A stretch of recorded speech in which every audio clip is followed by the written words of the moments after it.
A summer afternoon in the suburbs.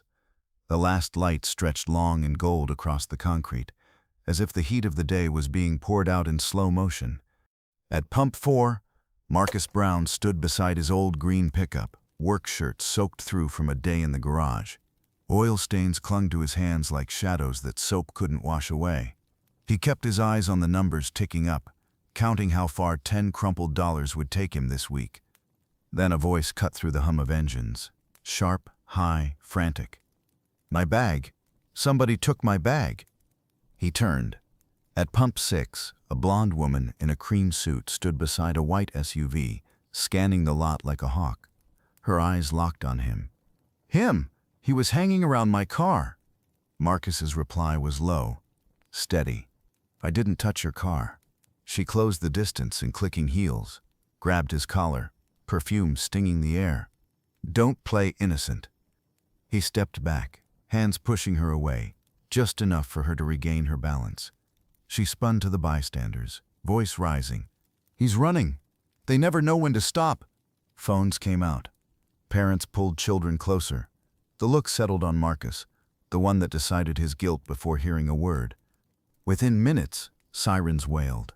2 white officers approached. "Open the trunk." "I haven't." "Open it now."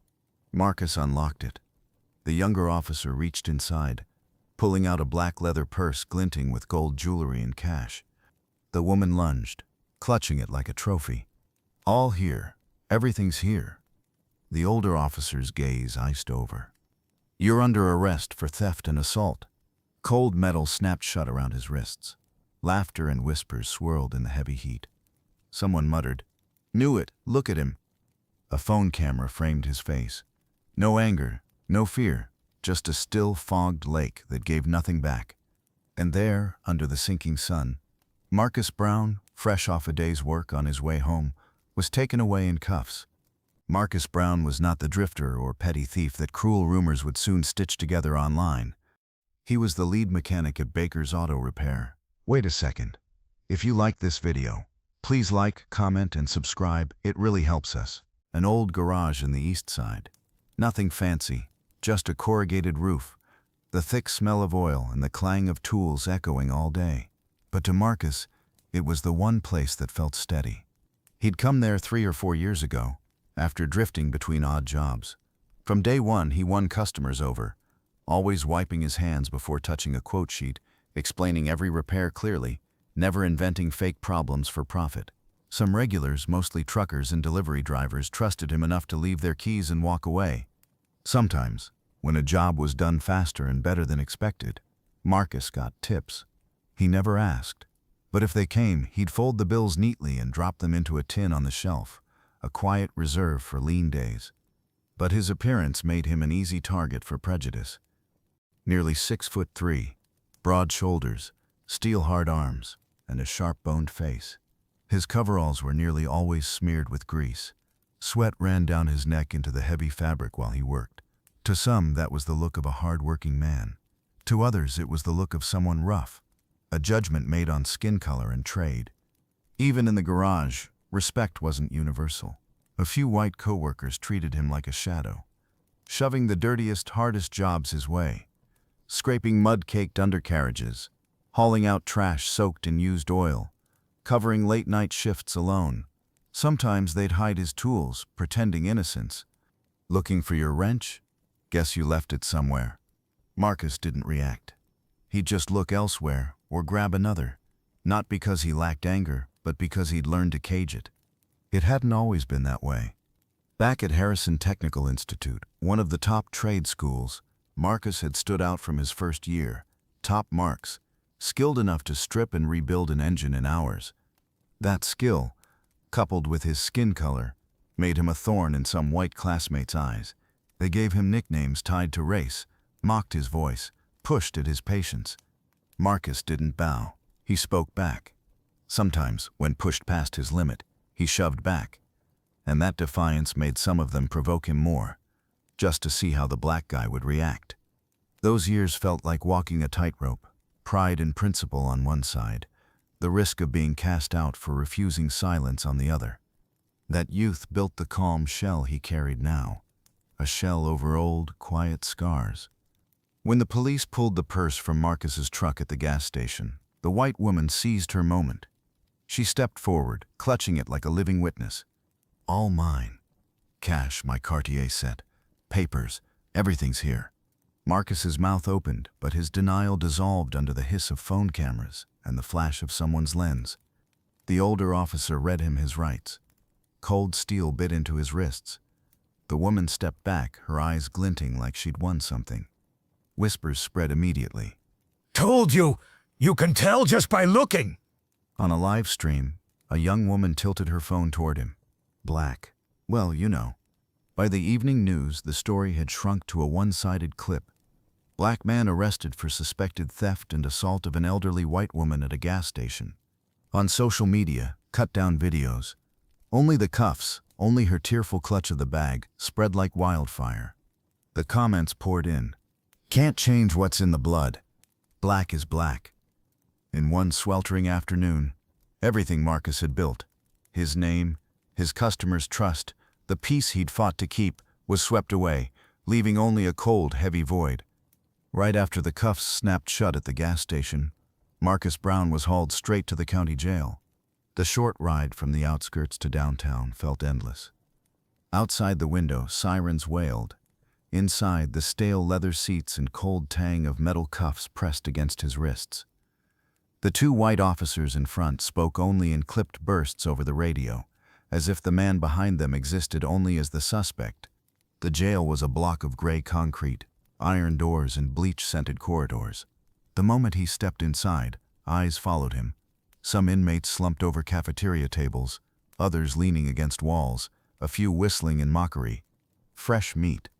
Another black guy.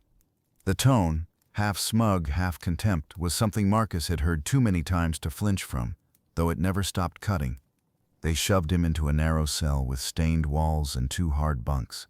His cellmate, a tattooed man with razor-sharp eyes, stole his dinner tray the very first night, a lukewarm stew over bland rice. Days blurred into each other. No private lawyer. His request for a court-appointed one still pending. No one outside to post bail. The arrest had already made the rounds in the community and online, but instead of sympathy, there was outrage and ridicule. In here, he was easy prey. Big, quiet, friendless. Shoved out of the food line, locked out of the yard longer than others, sometimes left without meals. Marcus endured in silence, every muscle tight with restraint, every breath heavy to keep from snapping. At night, lying on the stone-hard bunk, he'd stare at the cracked ceiling. The same question circled, over and over.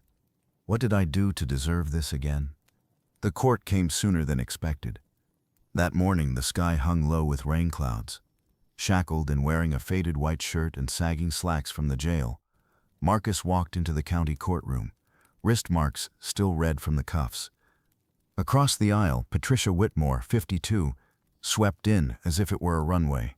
Tailored navy suit, pearl necklace, red bottom heels, her makeup flawless, her stride confident and victorious. Her lawyer, silver-haired in a black suit, rose first. "Your Honor, the evidence is indisputable. My client's purse was found in the defendant's truck. Cash, watch, jewelry, documents intact, and notably, grease on the bag matching the defendant's line of work." The words landed like a hammer. Marcus sat still, staring ahead. No protests, no interruptions. He thought his life was over. Then the courtroom door banged open. Heads turned. A tall, wiry white man, about Marcus's age, hurried in. Thick glasses, rumpled hair, plaid shirt, khakis, more schoolteacher than courtroom witness. In his hand, a phone raised high. "Your Honor, I have evidence. He's innocent." A murmur swept the room. The judge motioned him forward. "My name is Daniel Harris," the man said. Voice unsteady but clear. "This is a screenshot from a private group chat I was added 2 years ago. In it, Mrs. Whitmore's son bragged about the gas station incident." Daniel tapped his phone, and the courtroom screen lit up with green and white text. "Remember that lowlife? Years ago we were just messing with him, and he saved up every little thing as evidence. Right before graduation he went to the school, got me stripped of my cert.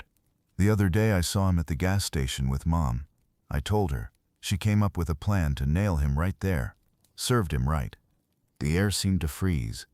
Daniel continued, I also saved the video he sent the group. You can see the purse being planted in Marcus's truck while he was at the pump. He never even noticed. The plaintiff's lawyer paled. Patricia's lips pressed tight. Daniel explained that he'd been in the same trade program as Marcus, though in a different specialty, and knew Patricia's son was part of a group that targeted black students. Years ago, he'd been accidentally added to their private chat. He'd stayed silent then, too timid to intervene, but he'd never left. The group had gone quiet until the gas station plan revived it. This time, Daniel couldn't look away. He'd saved every screenshot, every message, every second of video, and brought it here. The judge called a recess for the panel to review the evidence. Digital forensics confirmed it was genuine, dates matching the arrest, the setup clear as day. The purse wasn't just found, it was planted, revenge for an old grudge. The courtroom buzzed with shock and anger. Marcus stayed seated, but for the first time in weeks, his eyes held something more than emptiness. The faint, fragile light of a chance to reclaim the truth. The courtroom erupted when the judge's gavel fell. Defendant Marcus Brown is acquitted. The court orders his immediate release. Marcus closed his eyes for a moment, his shoulders rigid as stone through the entire trial finally sinking. He heard chairs scrape, voices murmur, and somewhere in the crowd, a few scattered claps that rang like a hammer shattering the invisible wall that had kept him trapped for days. The news hit every local outlet within hours. That night, the ticker on the evening broadcast read, "Black man framed. Explosive truth revealed in court." Gone were the clipped, edited videos that once showed only Marcus in cuffs. Now, screens filled with Daniel Harris at the witness stand, group chat messages projected in full, and the look on Patricia Whitmore's face as her scheme unraveled. The public's outrage turned, sharp and swift. The old prejudice-laced comments vanished, replaced by fury at the real culprit. I can't believe someone would do that over petty revenge. The crime isn't just in the act, it's in destroying someone's life. Marcus deserves justice, and every cent of compensation. Patricia Whitmore was arrested before she even left the courthouse, charged with false accusation, obstruction, and perjury. The media trailed her every step, from the orange jumpsuit to her lawyer's tight-lipped dodges in front of the cameras. Her own family splintered. In a teary interview, Patricia spat at her son, calling him stupid, and blaming him for dragging them all into the mud. His name went public. Every job application was rejected, some with the blunt note, "Not aligned with company ethics." Friends vanished. Neighbors avoided eye contact. The day Marcus walked free, late autumn sunlight poured down the road outside the jail.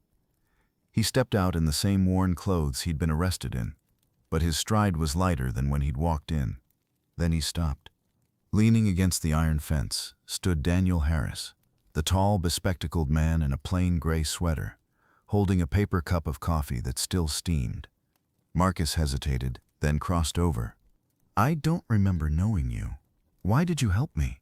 His voice was low, rough, edged with suspicion. Daniel's smile was small but steady. "You don't know me, but I knew you, back in school. You were the guy everyone talked about." He paused, his gaze drifting briefly to the past. "When everyone stayed quiet about the crap going on, you pushed back.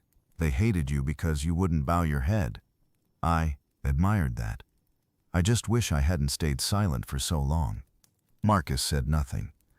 A light breeze carried the smell of hot coffee and distant exhaust between them. He looked at Daniel for a long moment, his expression softening for the first time in years. It wasn't because the charges were gone. It wasn't because the labeled defendant had been stripped away. It was because finally someone had seen him, understood him, and stood with him when it felt like the world had turned its back. They stood there, wordless, as the city moved on around them. And for Marcus, that quiet moment was worth more than any verdict a court could hand down.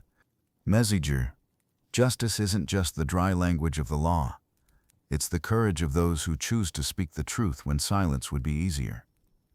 Marcus endured the darkest days of his life not because he was guilty, but because prejudice and spite hid behind the mask of a victim. Daniel's arrival was a reminder that sometimes one timely act can change the course of someone's fate. And it was also a warning: silence in the face of wrongdoing, whether out of fear or the belief that it's not our business, is a form of complicity. Each of us has the chance to do what's right, and when we take it, we don't just save someone else, we save the best part of our own humanity.